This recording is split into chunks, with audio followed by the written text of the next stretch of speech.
Ինչ հարգելի դատարան, ես Ռուզվելտ Փահլևանյանի փաստաբանն եմ, ով մեղադրվում է Աննայի աջ բուդը դանակահարելու մեջ։ Մեղադրյալի կողմը նշում է, որ Ռուզվելտը 30 անգամ դանակը մտցրել է Աննայի բդի, եթե սա բուդը մեջ, բայց սա կարելի է շատ հեշտ հերքել։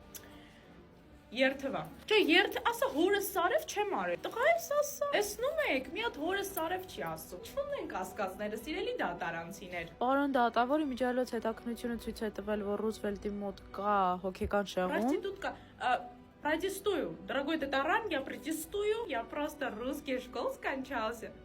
Okay, այդ բացը չգիտեք։ Մենք իմ պաշտպանյալի TikTok-ի ռեպոստերը հանձնել ենք դատաքննության, ոչ մի շեղում չենք նկատել։ Նա ստում է։ Դատարան նա ստում է։ Այս բացն էլ չգիտեք։ Ստում է, նա ստում է։ Մեղադրյալի կողմին տրվում է վերջին խոսքի հնարավորությունը։ Շնորհակալ եմ Ջիգեր հարգելի դատարան, որպես վերջին խոսք ուզում եմ բերել հետևյալ փաստը։ Աննայի մասին իրենց քուչեքում ճշտվել ենք, հեչ լավ բաներ չեն խոսում։ Դուք ձեր վիվդները արեք այս ամեն ինչից։ Անուլիկ։